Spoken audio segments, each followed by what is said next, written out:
y a 5 ingrédients qui rendent le lab unique. Le premier, c'est sa méthodologie, qui a été co-créée avec l'UCL dans le cadre d'un projet de recherche et développement.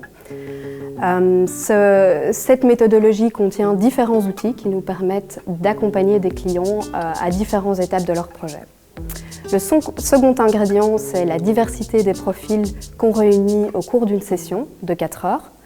On invite à la fois les clients, les experts de chez VO, différentes expertises, mais aussi des experts externes issus de notre réseau, qui sont des créatifs et des experts dans différents domaines.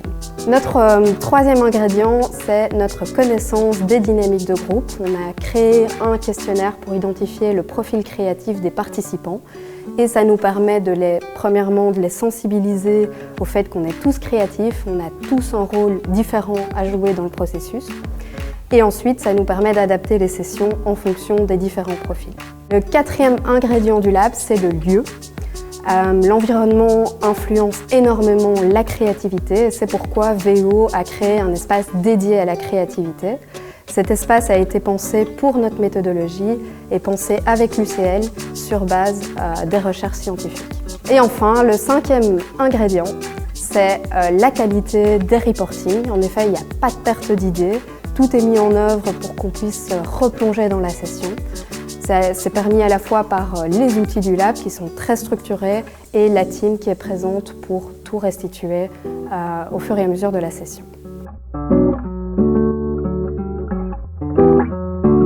Alors nous, au studio de création, nous faisons régulièrement appel au lab parce que nous avons besoin d'enrichir notre démarche créative avec des éléments qui, de manière générale, sont des mots, mais également des images.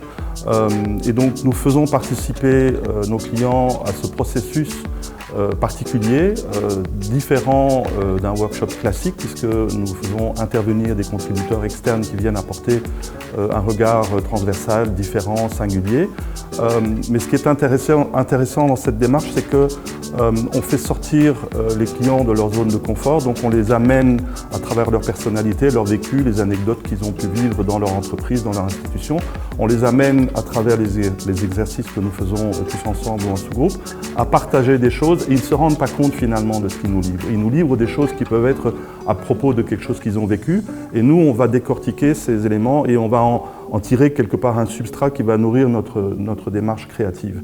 Et ce qui est intéressant aussi dans cette démarche, c'est que il est important pour nous que les clients se sentent embarqués dans un processus. On parle de co-création, on parle d'intelligence collective, mais lorsqu'on est dans un processus de création, c'est important que les clients de nos jours participent et le sentiment de participer. Donc finalement, le lab sert également à enclencher un mouvement qui va faire qu'au fur et à mesure qu'on travaille pendant le lab et au-delà, on a en fait généré de l'adhésion de la part des participants à la démarche créative qui va s'en suivre et qui va finalement amener des réponses, que ce soit le nom d'un service, le nom d'une marque, que ce soit des slogans ou des éléments de stratégie, voire aussi des éléments je dirais, visuels, par exemple, d'identité visuelle, sur lesquels on a pu travailler à plusieurs reprises grâce au lab.